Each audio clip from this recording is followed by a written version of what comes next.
Hola, buenas noches. Buenas noches, ¿cómo están? Hola Marian, bienvenidos, bienvenidas. ¿Cómo están? Bueno, mientras van ingresando, me pueden ir contando si se escucha y se ve bien. A ver si me ayudan con lo técnico. Hola, bienvenida. Veo gente que se repite en los vivos de cada miércoles. También gente nueva. Hola Sole, qué lindo verte por acá. Bienvenidos. Bienvenidas a todas y a todos. Se escucha bien. Buenísimo. Muchas gracias, Marian. Muchas gracias. Bueno, hoy es un vivo súper especial también. Tengo el honor de que me acompaña gente muy valiosa a mí y a ustedes. Gracias, Sole. Ahí Ganella Aromas dice que es la primera vez que se conecta, entonces te doy la bienvenida. Te doy la bienvenida a este espacio que construimos entre todos. Buenas noches. Qué lindo ver también cuando vuelven a conectarse, como cada miércoles, ¿no es cierto? Bueno, hoy tenemos una noche muy especial porque vamos a tener una invitada que para mí es un privilegio. Es la doctora Verónica Molina. Ella es la directora y la creadora de la formación, de la fundación en la formación de constelaciones familiares y abordaje de trauma, la que hoy estoy cursando, finalizando el año compartido en esa hermosa institución que me llena de herramientas. Entonces tenía muchas ganas de compartirla con ustedes, de compartir la sabiduría y de que empecemos a hablar de trauma, que empecemos a acercar ese material tan importante, esa información a esta comunidad. Hola Ferni, hola Mari, bienvenidos, bienvenidas. Qué lindo verlos, qué lindo verlas. Hola Cande. Ahí veo que se unió la doctora Verónica Molina. Así que como les estaba contando, ella es nuestra invitada especial. Me encantaría que ya la vayamos a buscar. Ahí te vamos a mandar la invitación.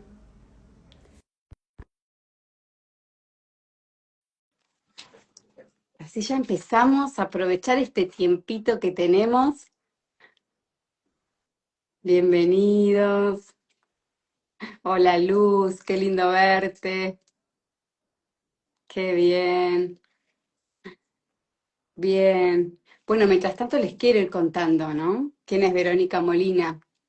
Ella es médica cardióloga, es especialista en psicología de la urgencia, es terapeuta gestáltica. Aquí está con nosotros. Hola, Vero, bienvenida. Buenas Hola, noches. hola Paz, Qué gracias, lindo. muchas gracias por la invitación. Por Buenas favor, noches. qué lindo verte. Desde ya te agradezco mucho que estés acá compartiendo tu sabiduría.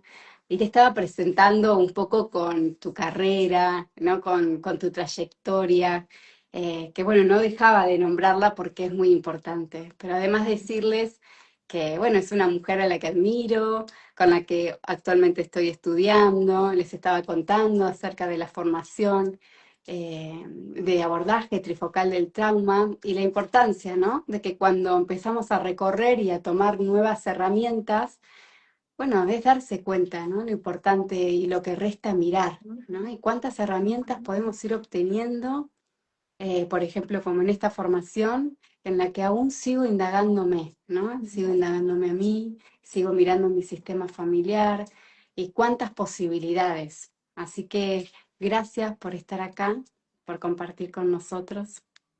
Esperemos que Gracias, te sientas cómoda. me encanta. Para mí estos son espacios siempre, me parece que es también un valor poder llevar una mirada diferente, la posibilidad de revisar, de repensarnos, de reflexionar sobre lo que nos pasa. Creo que es un aporte para todos, así que celebro estos espacios y me gusta compartir. Bueno, muchas gracias.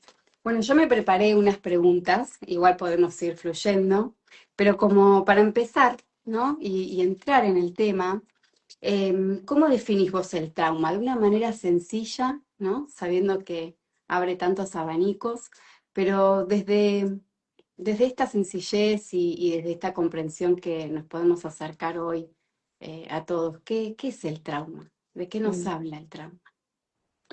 Bueno, trauma podemos decir que es, por un lado, una experiencia que de pronto podemos haber vivido cualquiera de nosotros.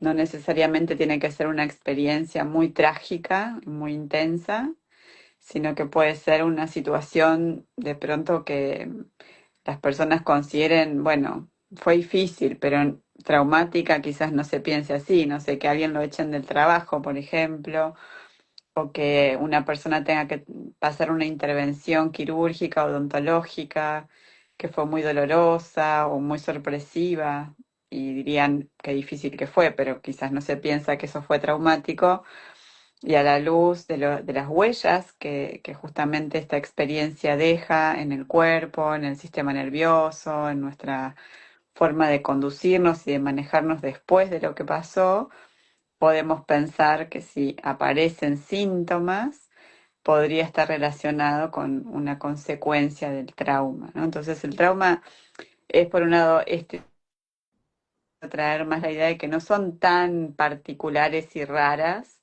sino que pueden ser mucho más comunes de lo que antes pensábamos, pero que además de la experiencia es como nosotros estamos en el momento en el que eso pasa, Mm, porque puede ser que alguien de pronto sea una persona como muy resiliente, con mucha capacidad de hablar, de pensar, de gestionar situaciones más desafiantes, pero en algún momento quizás se encuentre muy exigido, está, supongamos, enfermo o con dificultades económicas y quizás en un momento de crisis de pareja y en ese momento tiene un accidente pequeño, no sé, choca el auto porque alguien frena rápido y no alcanza a frenar y en un semáforo choca, pero esa situación que en otro momento hubiera sido un disgusto, en ese contexto puede ser un desborde absoluto y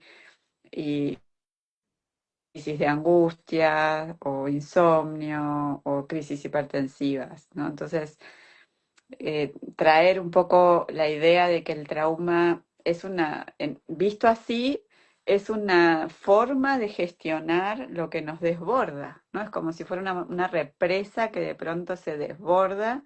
Y bueno, nosotros tenemos, gracias a todo nuestro desarrollo evolutivo, tenemos una inteligencia en nuestro sistema nervioso, en ujú. nuestra estructuración psíquica, para poder cuando algo es demasiado, sacarlo de la conciencia, es decir, escindir esa parte de la experiencia de nuestra para poder seguir adelante. Entonces, si esa persona que les cuento recién se desborda, y bueno, se va a desbordar y después su sistema psíquico va a sacar una parte de ese desborde emocional o de catecolaminas y de elementos del estrés de su cuerpo, lo va a sacar digamos, de la gestión actual del presente. Y eso que queda por fuera, que no fue elaborado, es lo que va a empezar a tener una vida propia en forma de síntoma y es lo que después aparece y decimos, ah, entonces ese choque terminó siendo traumático porque era un contexto demasiado intenso. Y quizás eso que tiene vida propia y que aparece después, al mes, a los 6 meses, que no se va, que puede ser el insomnio, que puede ser la tensión, que puede ser que de pronto no ve claramente, está con una visión borrosa o empieza con una enfermedad autoinmune o fibromialgias o de pronto no puede manejar más, por ejemplo. Todos esos pueden ser síntomas de una misma experiencia, no se anima a manejar, le dice, no, no, maneja vos, a la esposa, al hermano, al hijo, yo no quiero, estoy cansado, pero en el fondo tiene miedo de manejar, ¿no? Entonces, empieza a ser un remanente de esa experiencia que no se pudo integrar, pero gracias a que él pudo dejar eso afuera, siguió adelante, ¿no?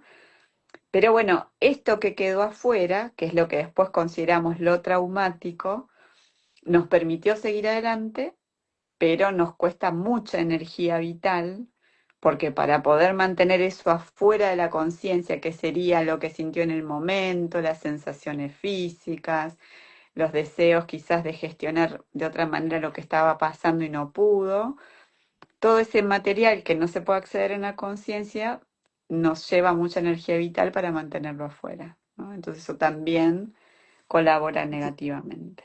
Sí, qué interesante esto que decís, ¿no? Como eh, creo que el trauma, como que lo más común en las personas es pensar el trauma en ese hecho que sucedió y que tuvo que haber sido muy trágico.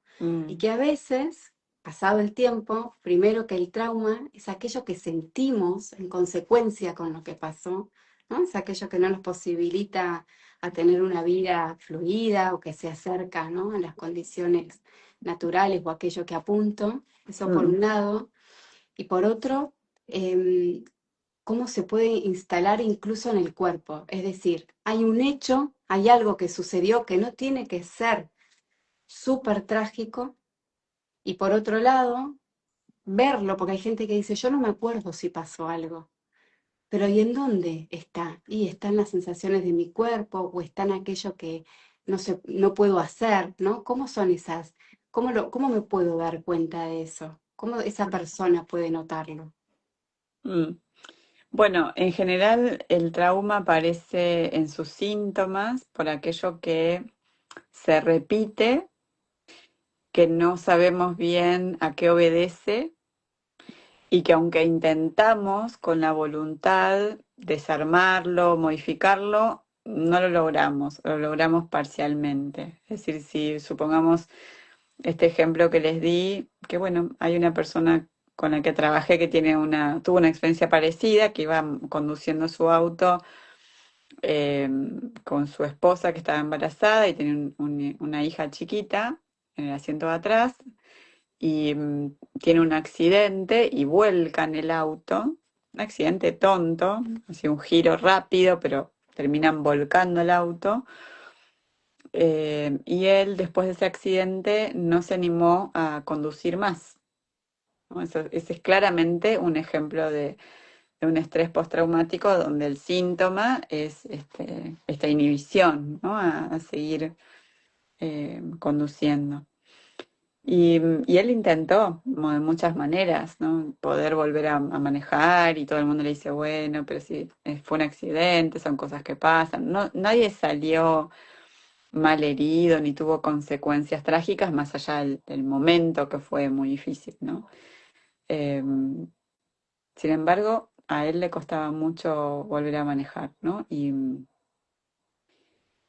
entonces, ¿por qué nos damos cuenta de que esto era un síntoma ligado a esa experiencia que fue traumática? ¿No? Hay otros accidentes que no son traumáticos, no dejan huellas. Uno se puede acordar de lo que pasó y puede ser más o menos movilizante acordarse, pero no dejó consecuencias en las acciones, en las emociones o en los síntomas del cuerpo, ¿no?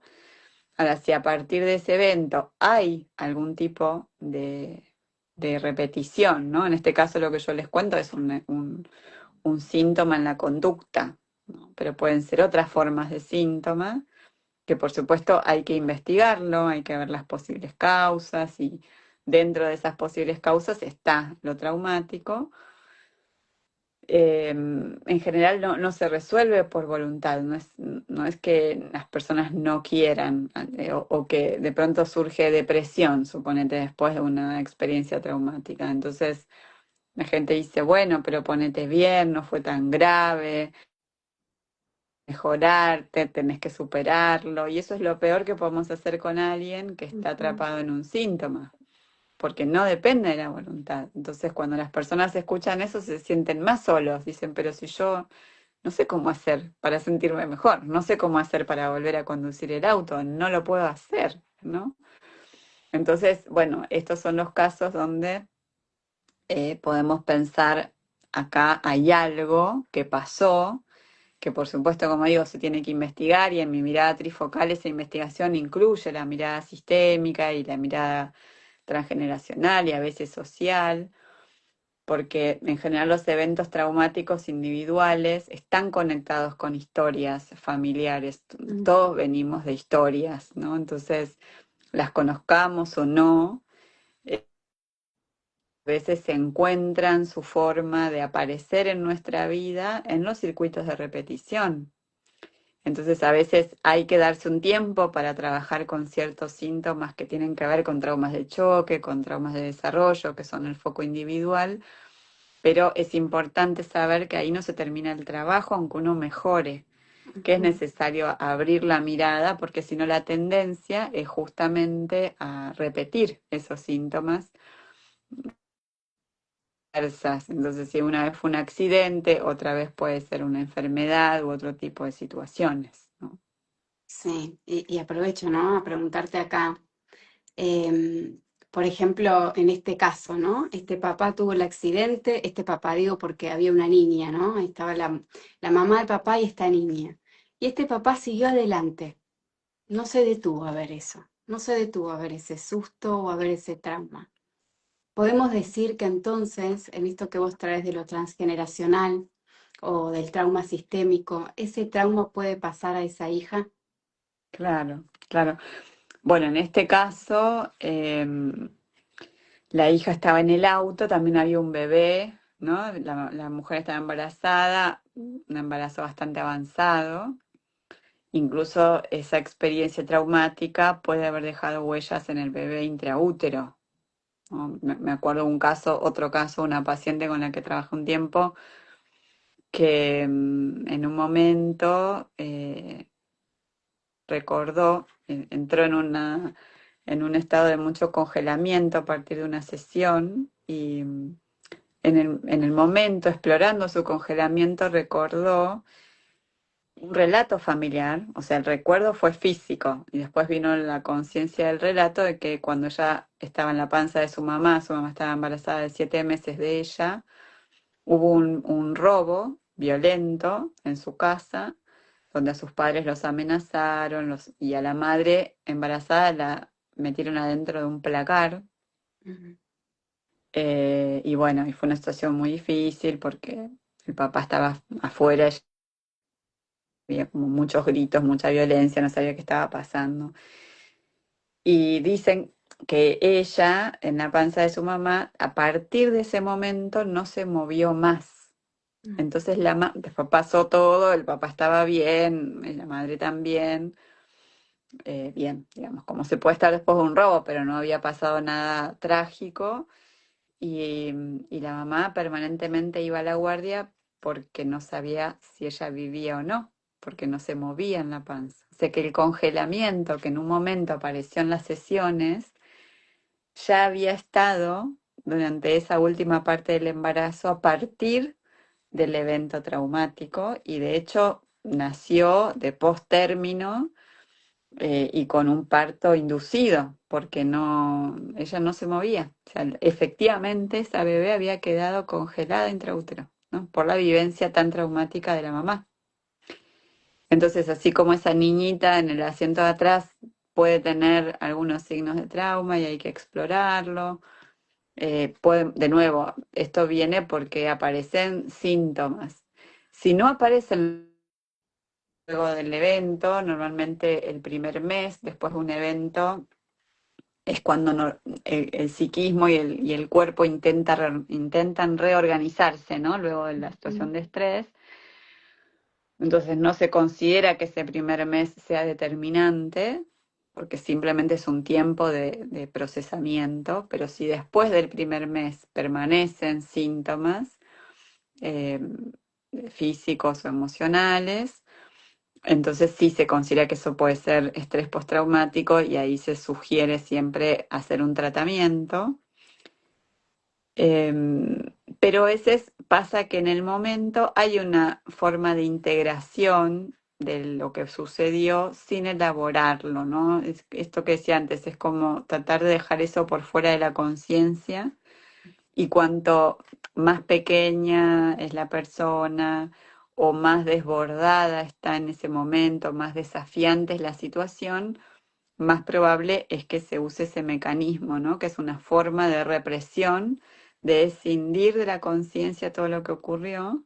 Y entonces eso muchas veces aparece mucho después con otros síntomas que de pronto no se asocian, pero que, bueno, cuando tenemos una mirada que integra esto, podemos considerar que estos eventos a veces empiezan a tiempo después, cuando sí tenemos más recursos para poder integrar y elaborar eso que pasó, ¿no? Por lo que decía antes, porque todo lo que no está elaborado, o sea, es como si corremos ese problema de adelante, Ujú. lo corremos, pero estamos haciendo una fuerza enorme para dejar como dentro del placar el monstruo, ¿no? Y estamos con una mano haciendo fuerza y con la otra tratando de vivir o de crecer o de afrontar los desafíos de la vida. Entonces, toda esa energía que está puesta en frenar está restada en nuestras capacidades de salud física, emocional, relacional, de afrontar proyectos, desafíos. Entonces puede ser que en algún momento nos reste demasiada energía esta actitud de estar inhibiendo y eso se manifieste, por ejemplo, en un vínculo, ¿no? Que estemos irascibles o que estemos súper sensibles y no sepamos por qué, o que de pronto no nos animamos a ir a rendir los exámenes, o no tenemos energía para ir a buscar trabajo, ¿no? Sí. Entonces, cuando uno busca, a veces se empieza a encontrar todas estas posibles causas, ¿no?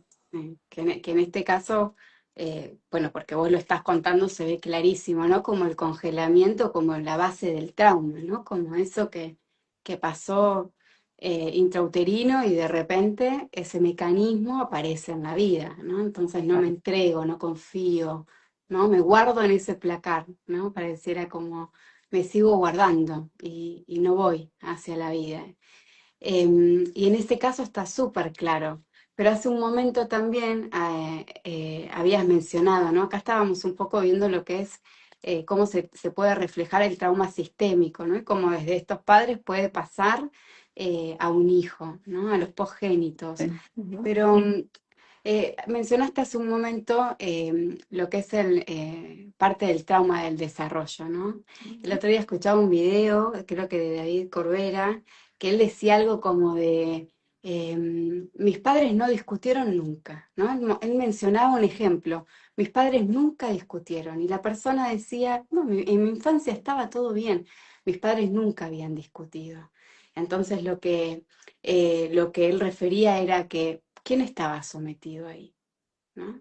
Ujú. ¿Cuánto de esa relación que aparentaba eh, en tranquilidad y en calma, pudo repercutir eh, en el desarrollo, ¿no? De esta persona?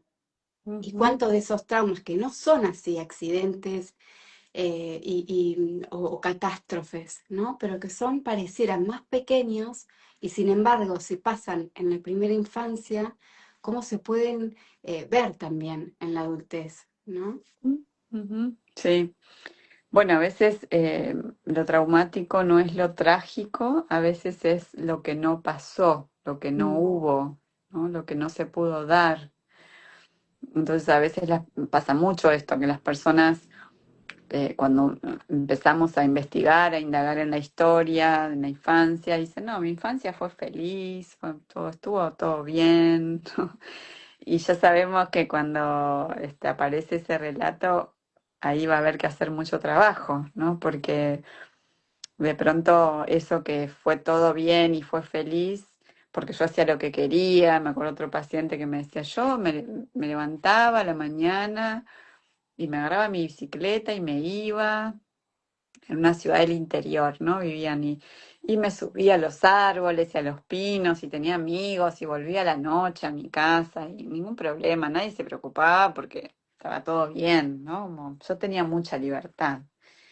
Y tenía muchos temas con la pareja, o sea, tenía muchas dificultades de armar pareja, ¿no? Y de sostener una pareja y de sostener el compromiso, y siempre se enamoraba de mujeres imposibles, y cuando apareció una mujer posible, el que se escapaba era él, ¿no? Entonces, bueno, investigando todo esto que le pasaba en los vínculos de intimidad, eh, aparecía justamente este gran dolor de la infancia, un dolor que él nunca había reconocido así, de sentirse muy solo, ¿no? Donde de pronto la mirada de los padres no estaba para él.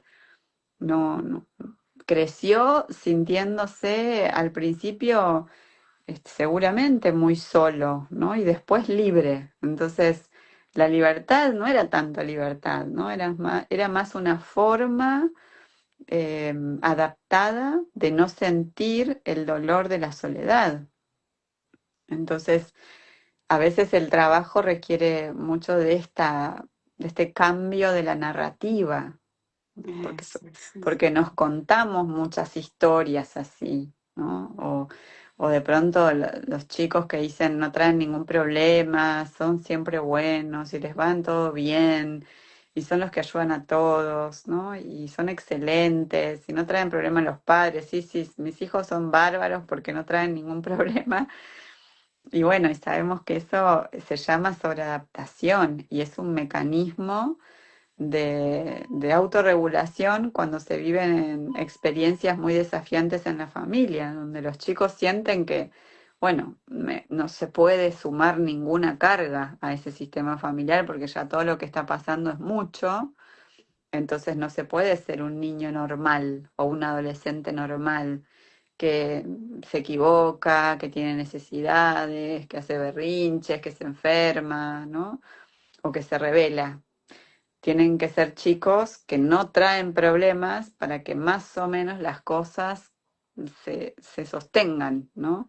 Y esa es una deuda que después esos niños o adolescentes crean con su próximo adulto. Es decir, ese niño adolescente cuando se vuelva un adulto, va a ser alguien que también va a estar sobreadaptado y no va a poder sentirse. Va a entrar quizás en relaciones complicadas en los vínculos de pareja, eh, o quizás le cueste mucho maternidad o paternidad, porque en el fondo va a estar siempre dando al otro, pero sin nutrirse, sin poder sentirse. Y eso se devela en algún momento. En la pareja aparece esto como síntoma, o con la propia maternidad o paternidad también. En algún momento de ese ciclo del dar y el tomar, esto va a aparecer, ¿no? Va a ser una señal de colores. Así que, bueno, las historias de infancia se parecen mucho a esta película de La vida es bella, quizás la Mm, hayan visto, ¿no? Como ese campo de guerra, ¿no? Donde el padre le traduce al hijo chiquito del alemán al italiano todas historias tergiversadas, ¿no? Y de juegos y divertidas. Es muy así como nosotros nos adaptamos, ¿no? Pasa algo terrible y nos contamos un chiste para no sentir el dolor, ¿no? Y no va a aparecer. Entonces, a veces este trabajo, ¿no? En el trauma de desarrollo es acompañar, porque esto no se puede hacer a la fuerza, no se puede hacer rápido, es generar un espacio de tanta confianza y seguridad que ese niño que habita en nosotros sí se anima a mirar lo que pasó, como pasó, ¿no? Sin maquillaje y sin anestesia, ¿no? O con menos al menos. sí, sí. Qué fuerte, ¿no? Pensarlo así. No sé, se me viene enseguida mirarnos a todos como niños, ¿no? Como somos adultos viviendo desde esos lugares, ¿no? El otro día vi no sé si viste la serie Yo Adicto. Ah, no, no, me la nombraron, todavía no la vi. Bueno, Ujú. buenísima. Y hay una parte, ¿no? Que hablaban de, bueno, esto que también menciona Ebor Maté como el dolor, ¿no? Que hay que mirar Mm, detrás de esa adicción, de aquello que es lo que falta o qué es lo que te proporciona. Siempre es como algo de esto, ¿no? ¿Qué me mm, proporciona este patrón o este mecanismo de defensa? Y él decía algo así, una parte, un psicólogo decía algo como, porque él también se suponía que tenía padres todos así en silencio, pero en realidad eran muy autoritarios. Y él le decía algo como que te digan de todo, a que no te digan nada y no te vean, por debajo el mismo mensaje. Es decir, no sos suficiente, mm, como por sobreexigirte, o al revés, o por dejarte libre y luego o sobreprotegerte. Te estoy diciendo de las dos maneras lo mismo. No sos suficiente. ¿Y cuánto muestran como un poco el proceso de desarmar, ¿no? Y de poder ir y enojarse? En este caso me venía por esto, ¿no? Porque él no se enojaba con los padres, él no iba hacia los padres. mm, Entonces para él era eso, ¿no? Yo tuve todo, a mí me lo dieron todo, me daban todo lo que quería y más, ¿no? Como incluso con esto que decías, con culpa, ¿no? Porque encima ahora debo el desequilibrio, ¿no? mm, En eso del dar y el tomar. Y el mismo mensaje. Y como eso, como huella en su desarrollo, es no soy suficiente en las relaciones, en un trabajo. sí. Es, es como muy finito, ¿viste? Como muy chiquitito, que al final aparece algo tan grande, ¿no? Como trauma. Sí, y ahí me parece importante rescatar la mirada, ¿no? Porque digamos que como padres no hay ninguna manera de hacerlo totalmente bien, ¿no? O sea, siempre, ya lo decía Winnicott, ¿no? Los padres o la madre, decía él sobre todo, suficientemente buena, está muy bien. No Ujú. es perfecta todo el tiempo, adecuada en su mirada, en su lectura, en su proximidad, en su distancia, en que lo hace por vos, en que no lo hace por vos, en fin. Es realmente tan complejo ese mundo interaccional, ¿no? Y qué exigencia también para los padres que vienen de historias mucho más complejas, porque si miramos transgeneracionalmente, 2 generaciones atrás estábamos en los barcos, estábamos escapando de las guerras, o en los genocidios, o en las persecuciones, o en otras pandemias mucho más crueles. No sé, en los años 50 en Argentina fue la epidemia de la polio, por ejemplo. Digo, no es que tenemos que irnos muy lejos para pensar en situaciones graves. O la conquista del desierto aquí en Argentina, la última conquista de Roca al sur fue en 1896, cuando ya habían venido una enorme parte de los inmigrantes por la ley Avellaneda entre 1880 y la Primera Guerra. Fue una ondanada muy fuerte bueno, de invitaciones, ¿no? A venir al territorio y ya todavía, o sea, estaban acá llegando los inmigrantes, ya había quizás muchos y todavía estaban haciendo las grandes racias en el sur, ¿no? Entonces, qué difícil en esos contextos de tanta exigencia vital, emocional, psicológica, sostener a otros, ¿no? Seguramente esos abuelos que venían dejando todo no tenían el corazón disponible para sentir a sus hijos. ¿Cómo se hace? ¿Cómo se deja la propia patria, a los Mm, padres, a los hermanos, se escapa de la guerra, del hambre y se sigue sintiendo? Es como una contradicción en sí misma. O sea, los mecanismos que tenemos para lograr hacer eso y sobrevivir son mecanismos que nos anestesian para poder hacerlo. Si no, no podemos hacer. Y anestesiados, o sea, seguimos anestesiados, no se va la anestesia sola, la anestesia se va cuando podemos empezar a sentirnos seguros y de nuevo permitirnos sentir. Pero esto implicaba venir a la Argentina o a donde sea, a otros países donde se produjeron y se siguen produciendo las inmigraciones, porque son fenómenos que los podemos ver hoy mm, activos. Hoy el mundo tiene guerras, hoy el mundo tiene inmigraciones forzadas, ¿no? Entonces, yo conozco mucha gente, comunidades venezolanos, gente que viene de África, converso con ellos, ¿no? Y todos vienen contando las mismas historias, ¿no? Nada más que hoy tenemos este recurso. Hoy podemos hablar quizás por WhatsApp o viajamos unas horas en un avión, si tenés los recursos, en lugar de meses en el barco. O sea, se han mejorado las condiciones, pero el desgarro, el dolor, también de perder todo, de tener que cambiar la propia vida, siguen estando. Entonces, esos son los lazos de los que venimos. Claro, No, no total. pueden ser otros, son estos y vivieron eso. Entonces, me parece que es importante incluir esas miradas, ¿no? Por eso para mí el Otrifo en este sentido es también un recurso porque nos ayuda a, no es a justificar, pero sí a comprender, ¿no? A comprender que muchas situaciones de desamor o de descuido, incluso de maltrato, están relacionadas con estas historias traumáticas, es decir, generan situaciones traumáticas en sus hijos. Es difícil que esto sea diferente. No es imposible.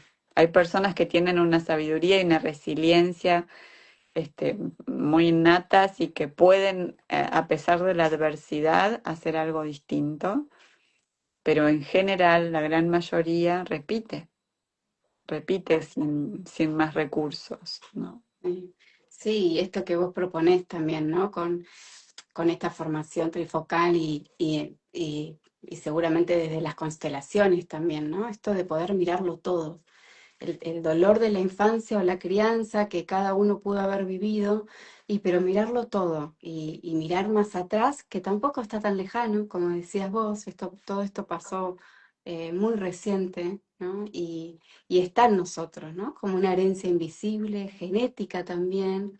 Quería hacerte esta pregunta, ¿no? Como un poquito para abrir esto brevemente. ¿Cuánto de las enfermedades que podemos tener de adultos puede tener que ver con estos traumas, tanto vividos en la infancia como en lo sistémico, ¿no? Porque te hago esta pregunta para acercar más esto a la medicina tradicional, ¿no? Y poder ver cómo las emociones, o esto que hoy vos mencionabas, el sistema nervioso, cómo siempre se lo vio segregado, ¿no? Pero que en realidad es todo una unidad. Ujú, claro. Sin duda que somos una unidad, mente-cuerpo. Y para mí, mente, cuerpo, familia, ¿no? No estamos separados de nuestro grupo de origen. Y por supuesto que no estamos separados emociones y pensamientos y biología, porque en la biología ocurre todo eso, ¿no? La emoción también es una interacción bioquímica, también es una expresión de nuestro sistema nervioso, de nuestro sistema hormonal, de nuestro sistema inmune. Es como si pensáramos que podría existir una computadora que funcionara sin el hardware, ¿no? Sin la parte física de la computadora, ¿no? No, o sea, Google está en algún lado, bueno, es una mega computadora que está en algún lugar del planeta, ¿no? Por más que sea invisible, cuando entramos en cada aparato, en algún lugar eso está. Entonces, del mismo modo, nosotros tenemos una base que aunque todavía, con todos los avances que hay, estamos lejos de comprender todo lo que pasa en el mundo relacional, en el mundo transpersonal, espiritual. O sea, estamos lejos de entender cómo todo eso se traduce biológicamente, pero que no lo entendamos no significa que no pase, ¿no? Eh, Tardamos mucho tiempo en comprender cómo se hace el fuego, milenios sin saber cómo se hacía y cada vez lo lográbamos encender, ¿no? Ujú. Pero de todas maneras, ahí a mí me parece siempre importante aclarar que aunque podamos dar cuenta de esa unidad, algo nos sucede a nivel emocional. eh, es bastante habitual que esto tenga una expresión en nuestro cuerpo. Supongamos, una persona, me pasó mucho a mí cuando estaba haciendo guardias, que recibía a los pacientes y muchas veces les preguntaba, ¿no? Venían, qué sé yo, con crisis hipertensivas y yo les preguntaba, pero ¿qué le pasó estos días? ¿No? O sea, ¿hay algo con lo que usted conecte este síntoma? Y siempre la gente sabe. O sea, las personas me decían, sí, hace 3 días tuve una pelea muy terrible con mi Ujú. hijo, tuve un disgusto, me hice mala sangre, ¿no? Mala sangre. Todas estas expresiones que no son inocentes, ¿no? Mala sangre, después tiene la presión alta y aparecen otro tipo de cuestiones, ¿no? La gente sabe, se daban cuenta. Bueno, en una época hice una investigación cuando fue el boom de las cirugías de la obesidad, del bypass gástrico y todo eso. Yo estaba haciendo el consultorio de prequirúrgico y entonces me detenía y le preguntaba a cada paciente cuándo había empezado su obesidad, qué le había pasado en ese tiempo. Fue súper interesante porque eh, un gran grupo hablaba de haber perdido a alguien, haber vivido un duelo que no podían de alguna forma superar, ¿no? A veces era un hijo, a veces era una pareja, los padres, un hermano, duelos, otros eran situaciones de abuso, ¿no? Y reconocían que la obesidad era una forma como de no mostrarse seductores o bellos, ¿no? De alguna manera esconder esa belleza y cuidarse. Otros habían vivido situaciones de violencia y era como una forma de agredirse a sí mismos también. Es decir, todos sabemos en el fondo, si podemos explorar o si nos acompañan a explorar, conectamos síntomas físicos, por supuesto síntomas del orden de la salud mental, queda mucho más cerca todavía, con experiencias personales o incluso familiares. Pero por ahora, no siempre que encontremos esas conexiones significa que vamos a poder revertir los síntomas. Y esto es muy importante porque a veces las personas con tal de, bueno, de aliviarse o de aliviar a otros, eh, entran en caminos que se vuelven muy estresantes y muy exigentes, ¿no? Como tengo que sí o sí, porque si lo armé, lo voy a desarmar, ¿no? Como si fuera realmente algo del orden de la voluntad, ¿no? Así como, no sé, puedo hacer actividad física todos los días a cierta hora, así también tengo que desarmar. Y esto no es tan así, digamos.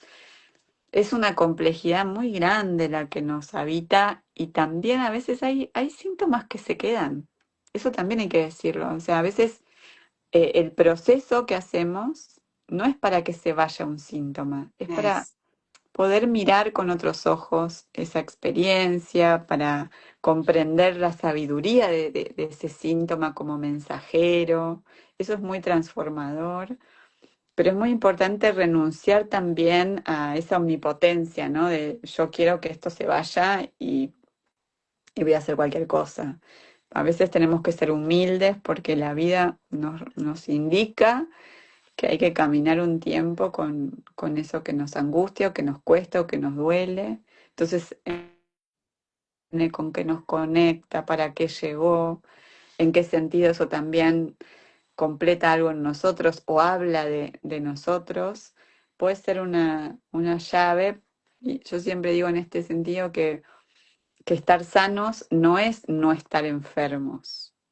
¿No? O mm, sea, a veces tenemos síntomas que se quedan y estamos igual más sanos, con síntomas y todo, porque podemos saber más qué nos pasa, tenemos más capacidad de darnos cuenta, de poner en palabras, de elegir, de estar conectados con lo que es importante para nosotros y no con lo que debemos hacer, como en automático, ¿no? Y muchas veces ahí también nos encontramos con toda una tribu de nuestra historia y encontramos ahí lugares amorosos y de pertenencia y de un montón de recursos por el trabajo que hacemos. Y el trabajo que hacemos lo hacemos por el malestar, por el miedo, por lo que sea, ¿no? Entonces a veces con síntomas y todo estamos más sanos. sí, a mí me viene esto de la dignidad que me devuelve, ¿no? El proceso. Como, bueno, Mm, llevo esto con esta dignidad, con este saber. y sé por qué lo llevo, sé por qué me pasa o sé por qué lo repito hasta que lo pueda un poco desenroscar si hablamos de un patrón relacional, ¿no? Bueno, pero para ir terminando, Ujú, quiero preguntar algo bueno, me parece muy importante, ¿no? Esto de, primero de todas las maneras que hay de indagarse, como vos decías, de poder salirnos también un poco de ese pensamiento mágico, ¿no? mm, Que no está al servicio de nuestra vida, ¿no? Que constelar, o a veces lo hablamos acá, que constelar no es magia, ¿no? Que es lindo soltar el resultado, mm, ¿no? Que tiene que ver con esto que decías, que constelar o realizar un proceso terapéutico tiene que ver con profundizar, autoconocernos. Y la ujú, otra vez hablamos en la clase de abordaje trifocal, de trauma, de por qué, cómo habíamos llegado, ¿no? A mm, la formación, y llegamos con expectativas, y llegamos con alegría. Sí, yo llegué con ganas de saber, de ver qué es todo lo que podés cambiar, o cuánto podés pasar, ¿no? A otros. Y de repente te encontrás con esto, ¿no? Que es más profundo y que es más importante y tiene que ver con cuánto se revela en mí, ¿no? Cuántos juegos hay internos que todavía esto, ¿no? No veo y voy descubriendo y me puse esta creencia para estar mejor, pero de repente puedo también estar bien desde esta adulta mirando ese dolor. Cuánto un proceso nos puede sumar sin pensarlo mágicamente a que nos va a cambiar la vida y de repente vamos a llegar al éxito, que en algún momento va a pasar y a veces pasa por el contacto solo con el terapeuta o con una charla con un amigo, digo, pero lo importante del proceso. mm, Por eso a mí me gusta tenerte acá y te agradezco mucho que hayas aceptado, ¿no? Porque, bueno, todos podemos acercarnos a esta sensación de autoindagarnos, de estar presentes en nosotros, de estar un poco más presentes, ¿no? De quitarnos esos velos. Y lo pueden hacer en el Instagram de Vero, está acá, y yo lo voy a etiquetar para que vayan y vean que está la formación y que hay otras actividades que también son muy ricas para seguir autoindagándose. Y entonces, dicho esto, ¿qué mensaje esperanzador les podés decir a quienes están acá y que quizás tienen un patrón que repiten o saben o identifican un trauma que aún no pueden mirar por que no se animan? Quizás no lo saben, consciente o no, pero ¿cuál es el mensaje esperanzador que nos podés dejar hoy? mm. Bueno, siempre que vivimos una experiencia dolorosa, ¿no? De repetición, de trauma, de síntomas que nos quedamos ahí como a veces impotentes, ¿no? Sintiendo que no podemos quizás encontrar alivio o vencer ese síntoma o el de alguien muy querido. Em, Decirles que quizás el camino no sea ir en contra de esto que aparece para vencerlo, para erradicarlo, para ganarle, sino que el camino pueda ser quedarnos y detenernos un momento a conversar con eso que nos está pasando, ¿no? Como si fuera una persona que no la conocemos Mm, y que de pronto podemos escucharla y que podemos empezar a hacer lugar, ¿no? De qué se trata ese dolor, de qué se trata esa tristeza, de qué se trata ese enojo, de qué se trata esa experiencia de impotencia o de desafío también, ¿no? Y que en ese poder conversar con esto que nos trae la vida, eh, siempre salimos transformados, salimos más sabios, siempre salimos más humildes también.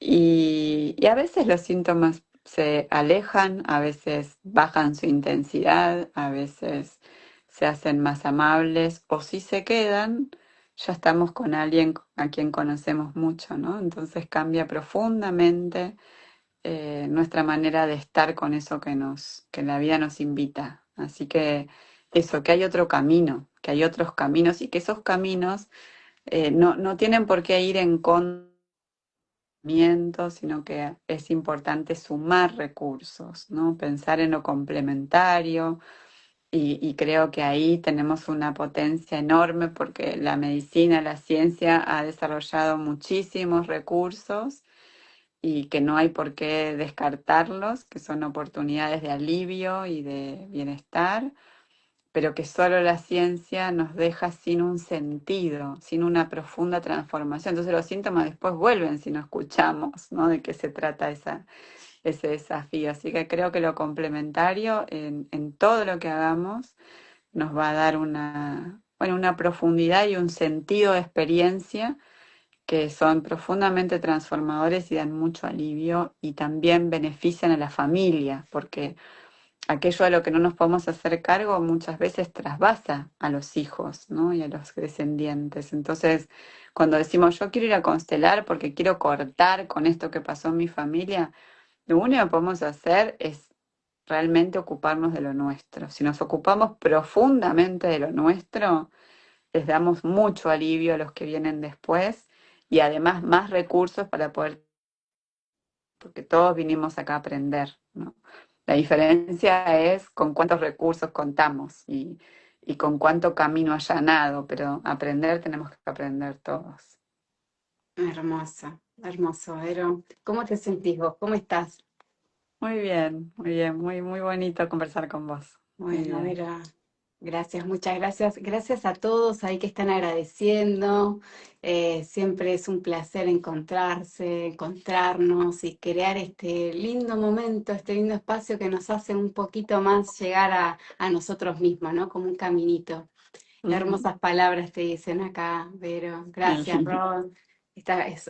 Acá también Bruna, hermoso mensaje. Nos quedamos con ese mensaje muy lindo, ¿no? Y bueno, a todos los que están aquí, nos vemos el miércoles que viene. Vero, muchas gracias. Los invito a ir a su Instagram y seguir conociéndola. Y buenas noches a todos. Muchas Chao, Vero, gracias, Paz. gracias. Buenas Buenas noches. Hasta noches. luego. Chao, chao.